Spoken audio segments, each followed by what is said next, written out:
Dans l'histoire de la WWE, certaines classes de lutteurs ont marqué à jamais l'avenir de l'industrie. La génération du début des années 2000, issue du territoire de développement de l'Ohio Valley Wrestling, autrement dit l'OVW, a produit des superstars comme John Cena, Randy Orton, Brock Lesnar et Batista. Ces talents ont dominé les 2 décennies suivantes, redéfinissant ce que signifie être une star à la WWE.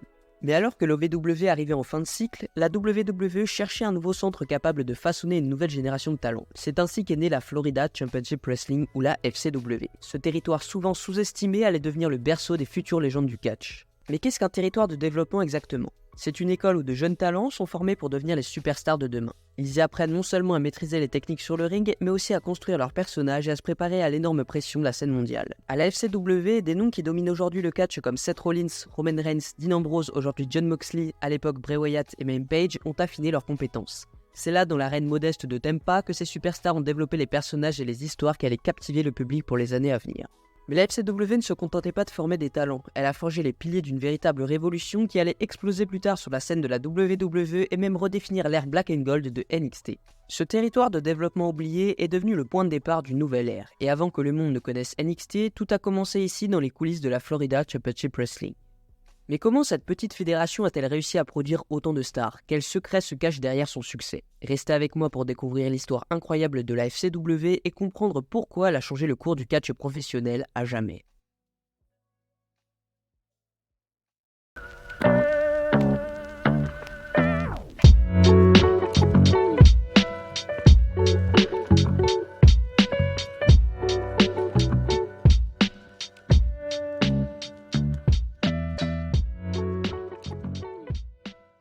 La Florida Championship Wrestling, bien qu'ayant été officiellement fondée en 2007 avec le soutien de la WWE, puise ses racines dans l'histoire du catch en Floride. Pour bien comprendre les véritables origines de la FCW, il faut remonter plusieurs décennies en arrière à une promotion qui a marqué l'histoire de cette région, la Championship Wrestling from Florida. La CWF, fondée en 1949 par l'influent promoteur Eddie Graham, a été l'un des territoires les plus respectés de l'ère des territoires dans le catch professionnel américain. Pendant plusieurs décennies, la CWF a vu passer des légendes comme Dusty Rhodes, Ric Flair, Jack Briscoe et tant d'autres. Et c'est au sein de cette promotion que Steve Keirn, lui-même un catcheur talentueux, a fait ses premiers pas dans l'industrie. La CWF était réputée pour son intense focus sur la psychologie des matchs et la construction de personnages mémorables, des aspects essentiels qui allaient plus tard inspirer Keirn dans la création de la FCW. Après la fermeture de la CWF dans les années 80, Steve Keirn n'a jamais oublié les enseignements et l'esprit de ce territoire légendaire. Lorsqu'il a été approché par la WWE pour créer un nouveau centre de développement en Floride, Keirn s'est naturellement tourné vers cet héritage local pour façonner ce qui allait devenir la Florida Championship Wrestling. En hommage à l'héritage laissé par la CWF, Keirn a su intégrer à la FCW ce mélange unique de formation rigoureuse sur le ring et de développement de personnages qui étaient les forces de la CWF. Ainsi, bien que la Florida Championship Wrestling soit née sous l'impulsion de la WWE en 2007 pour devenir son principal centre de formation, ses véritables origines remontent à des décennies de tradition floridienne dans le catch professionnel. L'influence de la Championship Wrestling from Florida et l'expérience de Steve Keirn dans cette fédération ont directement façonné la philosophie de la FCW, qui allait plus tard produire certaines des plus grandes stars du catch moderne. Avant la création de la FCW, la WWE s'appuyait principalement sur d'autres territoires de développement, comme l'Ohio Valley Wrestling et la Deep South Wrestling, qu'elle finançait pour former ses talents. Et bien que ces centres aient fourni une base solide pour le développement physique des catcheurs, la WWE souhaitait aller plus loin en créant un lieu centralisé et modernisé exclusivement destiné à ses superstars. Avec cette vision en tête, John Laurinaitis décide de rappeler les talents formés à l'OVW et à la DSW afin de les regrouper dans un nouveau centre d'entraînement situé dans un endroit différent de ses prédécesseurs. Un lieu attractif pour les futures stars et les meilleurs athlètes du monde entier, et le choix s'est alors porté sur un état prisé par tous, la Floride. Désormais, avec pour objectif principal d'attirer un maximum de talents, la FCW allait devoir redoubler d'efforts pour s'aligner avec la vision des décideurs de la WWE. Et bien que le centre appartienne entièrement à Steve Keirn, il détenait désormais l'exclusivité en tant que territoire de développement de la WWE. Dans cette optique ambitieuse, la FCW fut conçue pour aller bien au-delà des simples performances sur le ring. Elle devait former des catcheurs capables de captiver le public par des promos percutantes et une parfaite maîtrise de la caméra. Contrairement à l'OVW qui mettait surtout l'accent sur le développement physique, la FCW encourageait ses recrues à explorer leur créativité et à tester de nouveaux personnages avant même d'accéder au roster principal. Ainsi, la Florida Championship Wrestling s'inscrivait dans la grande tradition du catch en Floride, modernisant cette approche pour devenir un véritable tremplin vers la WWE tout en restant fidèle à l'esprit d'innovation qui avait marqué la Championship Wrestling from Florida. Mais ce nouveau départ n'allait pas être facile, car la petite fédération allait devoir faire ses preuves. En effet, la FCW, bien que soutenue par la WWE dès sa fondation en 2007, n'a pas connu un départ facile. Contrairement aux attentes, la promotion ne bénéficiait pas d'infrastructures modernes. La FCW s'est installée dans un simple entrepôt à Tampa en Floride. Les conditions étaient rudimentaires et ont rapidement montré les défis de faire fonctionner un centre de développement dans un environnement aussi hostile. Le premier défi majeur auquel la FCW a dû faire face était le manque de climatisation dans l'entrepôt. Les catcheurs s'entraînaient souvent dans des températures avoisinant les 46 degrés. Cet environnement rendait l'entraînement physiquement et mentalement difficile. Steve Keirn se souvient que les jeunes talents devaient apprendre à performer dans ces conditions extrêmes. À la fin de chaque journée, les tapis du ring étaient imbibés d'humidité après des heures d'effort sous cette chaleur. Les infrastructures étaient instables et Steve Keirn devait sans cesse trouver de nouveaux entrepôts pour héberger les entraînements, souvent dans des endroits inadéquats. Les catcheurs devaient s'adapter à ces mouvements constants et devaient monter et démonter les rings avant et après chaque show, charger les camions puis se déplacer vers la ville suivante. Néanmoins, malgré ces obstacles, la FCW a attiré des talents prometteurs comme Sheamus et Drew McIntyre. Leur rivalité à la FCW est rapidement devenue un point central, les deux lutteurs se poussant mutuellement à dépasser leurs limites. Mais la clé du succès de la FCW ne résidait pas uniquement dans l'endurance physique. Les talents devaient également compter sur un encadrement rigoureux, assuré par des entraîneurs expérimentés qui allaient jouer un rôle déterminant dans la carrière de ces futurs superstars. Sous la supervision de coachs légendaires comme Dusty Rhodes et Norman Smiley, la FCW a mis en place un système d'entraînement global visant à préparer les futurs catcheurs à tous les aspects du catch professionnel, que ce soit sur le plan athlétique, psychologique ou même médiatique. Les recrues n'étaient pas seulement formées pour devenir de bons athlètes, mais aussi pour maîtriser l'art de captiver un public, que ce soit en live ou à la télévision. Les journées d'entraînement à la FCW étaient intenses et variées. Norman Smiley, ancien catcheur professionnel respecté pour son savoir technique, était l'un des principaux formateurs en charge du développement physique des talents. Avec Smiley, les recrues apprenaient à maîtriser les bases techniques, à exécuter les prises avec précision et à comprendre la psychologie du match. Chaque prise devait avoir du sens dans l'histoire racontée sur le ring, et les lutteurs étaient formés à réfléchir à la manière dont chaque action contribuait à la narration globale du combat. Il insistait sur l'importance d'apprendre à vendre chaque prise, c'est-à-dire faire croire au public qu'elle avait un véritable impact tout en assurant la sécurité des adversaires.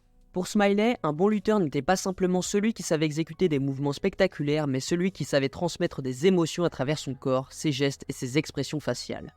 En parallèle, les catcheurs étaient formés à l'importance de la psychologie des personnages. Chaque personnage devait avoir une profondeur et une cohérence, et c'était aux jeunes talents de réfléchir à la manière dont ils allaient incarner leur personnage à la fois sur le ring et en dehors. Cette approche a permis à des lutteurs comme Dean Ambrose, désormais Jon Moxley et Bray Wyatt de commencer à construire les bases des personnages complexes qu'ils allaient incarner plus tard à la WWE.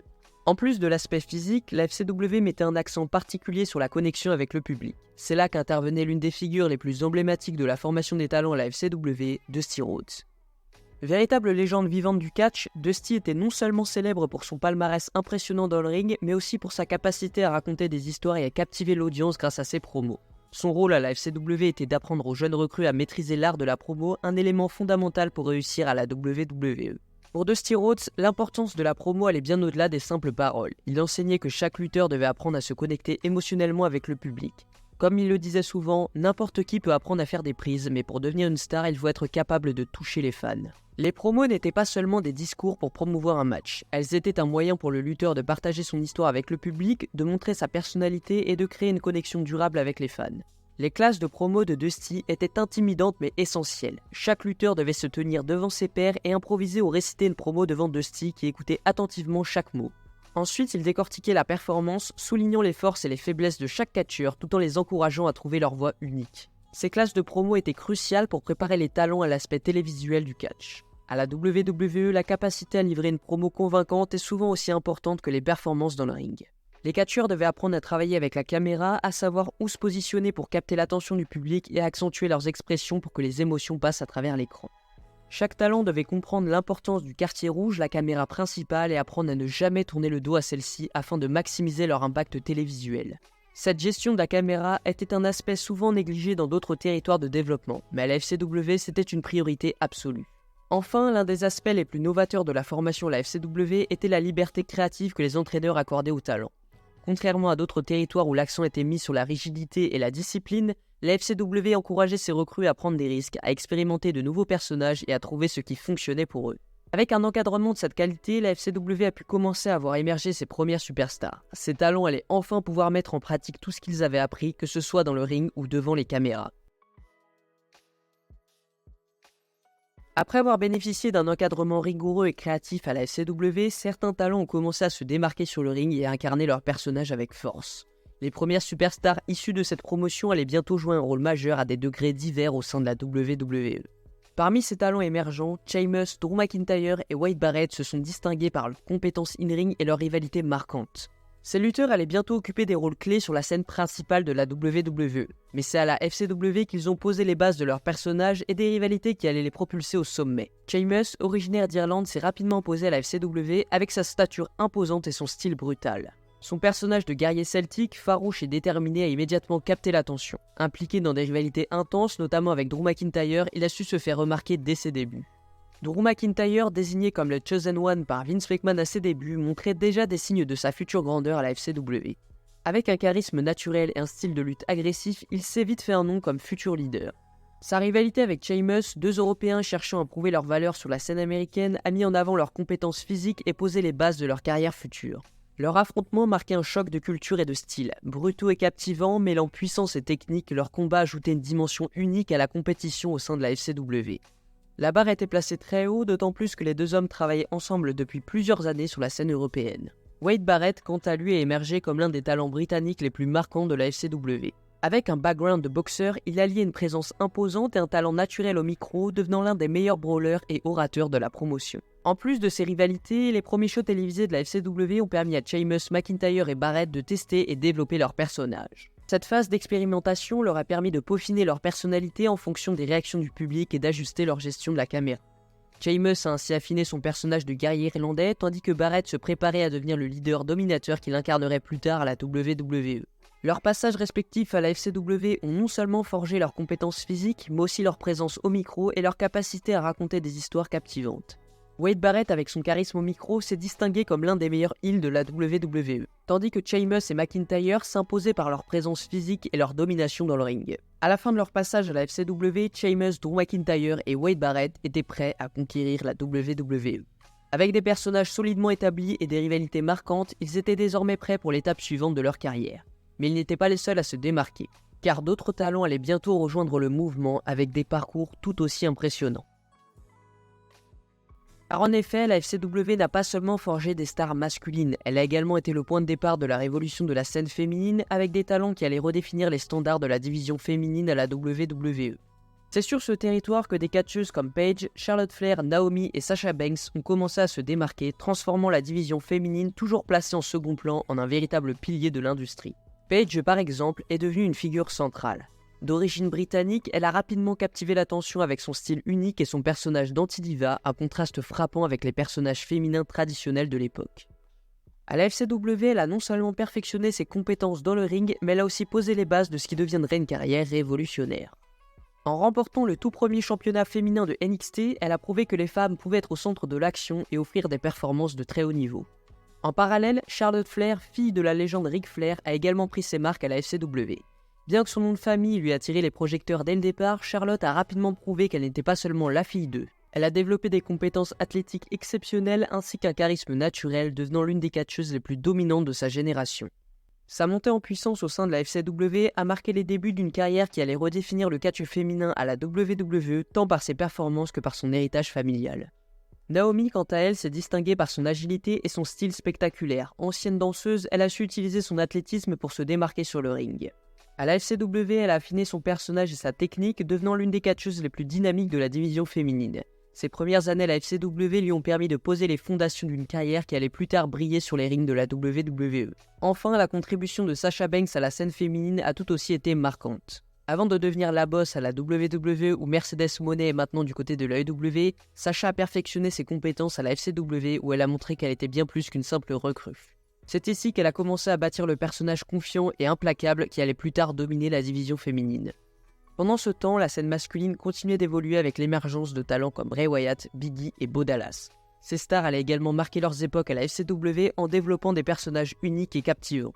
Bray Wyatt, précédemment connu sous le nom de Husky Harris après son passage dans la Nexus, avait fait le choix de repartir en développement et a réussi à complètement réinventer son personnage à la FCW pour devenir l'un des personnages les plus intrigants de l'histoire moderne du catch. Sous la tutelle de Dusty Rhodes, Wyatt a développé un personnage de leader charismatique et psychologique s'inspirant de figures de secte pour créer la Wyatt Family. Ce personnage complexe porté par des promos mystérieuses et captivantes a rapidement trouvé écho auprès du public. Aux côtés de Luke Harper et Eric Rowan, la Wyatt Family est devenue une faction redoutable, posant les bases d'une domination qui allait s'étendre à la WWE. Big E, quant à lui, s'est distingué à la FCW grâce à sa force physique incroyable et à son charisme explosif. Connu pour ses prises puissantes et sa capacité à soulever des adversaires avec une facilité déconcertante, Big E a rapidement gravi les échelons. Son passage à la FCW lui a permis de perfectionner son personnage avant de rejoindre les shows principaux, où il allait d'abord s'imposer comme bras droit du légendaire Dolph Ziggler qui allait lui laisser une place de choix pour se développer. Et plus tard, révolutionner la division par équipe devenant un membre incontournable du New Day, l'une des factions les plus populaires de l'histoire de la WWE. Bo Dallas, frère de Bray Wyatt, a lui aussi marqué la FCW en devenant l'un des plus jeunes champions de l'histoire du territoire. Charismatique et opportuniste, il a utilisé cette plateforme pour se forger un personnage optimiste et manipulateur qui allait plus tard captiver le public de NXT. La seconde vague de talents, tant féminin que masculin, a donc contribué à élever la FCW à un autre niveau. Cette période a marqué le début de la transition vers NXT où ces catcheurs allaient continuer de se développer avant de rejoindre Raw et SmackDown. Alors que ces talents s'apprêtaient à franchir le pas vers le roster principal, une nouvelle génération de lutteurs et de lutteuses commençait à se former, prêtes à marcher dans leurs pas et à poursuivre l'héritage de la FCW. Parmi ces superstars, deux noms ont non seulement brillé à la FCW, mais ont aussi laissé une empreinte indélébile dans l'histoire de la WWE, Seth Rollins et Roman Reigns. Leur ascension depuis les rings de la FCW jusqu'au sommet de la WWE illustre parfaitement le rôle crucial joué par ce territoire de développement dans la préparation des futures légendes.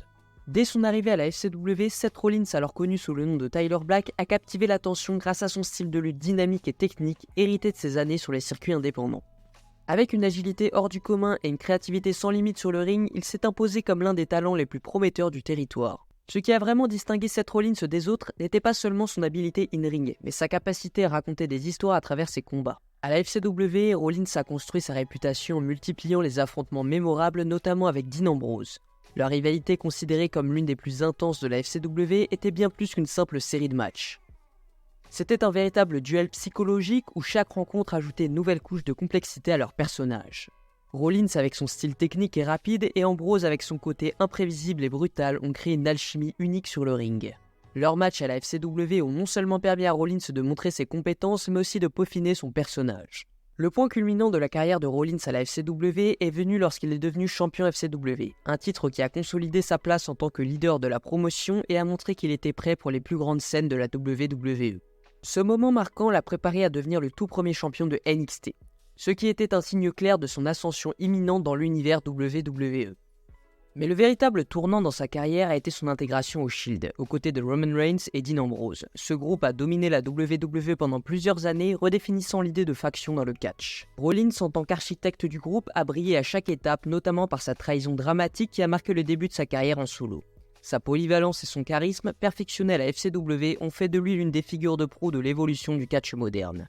Seth Rollins n'est pas seulement devenu une superstar de la WWE, il a été un véritable leader de la nouvelle génération, gravissant les échelons jusqu'à devenir plusieurs fois champion mondial. La FCW a été la plateforme où il a pu façonner son personnage, tester ses limites et se préparer à conquérir la WWE. Si Seth Rollins a laissé une empreinte indélébile à la FCW, Roman Reigns a également émergé comme l'une des figures les plus dominantes de cette période.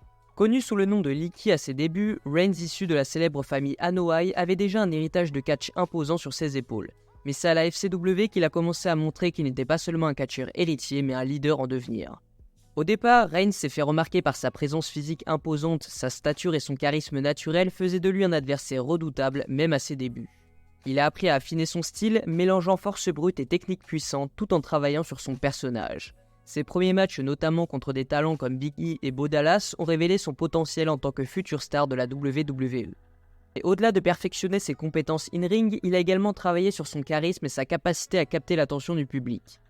Bien que ses premières années étaient marquées par des défis, Reigns a progressivement pris confiance et a commencé à se démarquer comme une figure de leadership naturelle. Ça a été l'un des éléments clés qui ont mené à son inclusion dans le Shield, où son rôle de force tranquille au sein de la faction a cimenté son statut de star montante. Aujourd'hui, avec des titres mondiaux à son actif et un règne historique en tant que chef tribal et leader de la Bloodline, il a prouvé qu'il était bien plus qu'un simple membre de la dynastie Anoa'i. Ainsi, Seth Rollins et Roman Reigns sont les deux stars qui ont véritablement transcendé la FCW pour devenir des figures emblématiques de la WWE. Leurs parcours, bien que différents au fil des années, ont tous deux débuté dans les rings de la FCW où ils ont construit les bases de leur carrière légendaire. Mais la FCW a vu émerger bien d'autres talents prêts à suivre leurs pas et à marquer l'histoire à leur manière. En 2012, la WWE a pris une décision stratégique qui allait changer à jamais la manière dont elle forme ses talents. La Florida Championship Wrestling, bien qu'efficace, fonctionnait encore sur un modèle de développement traditionnel centré sur une petite promotion locale et des infrastructures limitées. Pour répondre aux besoins croissants de l'industrie et moderniser son système de formation, la WWE a décidé de transformer la FCW en NXT. En 2013, la WWE a ouvert les portes du WWE Performance Center, une installation ultra-moderne basée à Orlando en Floride avec pour objectif de professionnaliser et de centraliser le développement des futurs lutteurs. Le WWE Performance Center, avec ses multiples rings, ses studios de production, ses salles de musculation et ses espaces pour les promos, a radicalement changé la manière dont la WWE forme ses talents. Cette nouvelle structure, financée à plusieurs millions de dollars, est devenue un véritable campus dédié à l'évolution des catcheurs. Au lieu d'un simple entrepôt, les talents avaient désormais accès à des installations dernier cri où chaque aspect de leur carrière, de la condition physique à la présence à la caméra, pouvait être travaillé de manière intensive. Sous la direction de Triple H qui avait pris en charge le développement des talents, NXT est devenu bien plus qu'un simple centre d'entraînement. Triple H voyait en NXT non seulement un endroit où les jeunes talents pouvaient se former à l'abri des pressions du roster principal, mais aussi une marque alternative capable de captiver un public mondial. Cela s'est concrétisé avec les shows de NXT où des talents comme Seth Rollins, Sami Zayn et Kevin Owens ont fait leur début. La vision de Triple H a permis à NXT de passer du statut de territoire de développement à celui de phénomène mondial avec des événements spéciaux diffusés sur des plateformes comme le WWE Network et un public de fans passionnés à travers le monde. NXT est rapidement devenu une marque à part entière, accueillant des talents venus de circuits indépendants du monde des sports professionnels et d'autres horizons tout en maintenant l'héritage de la FCW. Des événements majeurs comme NXT TakeOver ont prouvé que la marque pouvait rivaliser avec les plus grands shows de la WWE. Le WWE Performance Center, avec ses infrastructures de pointe et ses entraîneurs expérimentés comme Norman Smiley et Sarah Amato, est devenu le cœur battant de cette révolution du développement des talents. Bien que la FCW ait fermé ses portes en 2013, son héritage reste omniprésent dans chaque ring de la WWE. Les graines semées dans cet entrepôt de Tampa ont fleuri et donné naissance à certaines des plus grandes superstars de l'histoire moderne du catch. En effet, la majorité des champions de la WWE des dernières années ont commencé leur parcours à la FCW, où ils ont appris les bases du métier avant de devenir des figures emblématiques de l'industrie. En définitive, l'un des aspects les plus marquants de l'héritage de la FCW est le fait que même après sa transformation à NXT, beaucoup de ses enseignements fondamentaux ont été préservés et continuent d'influencer la manière dont les talents sont formés.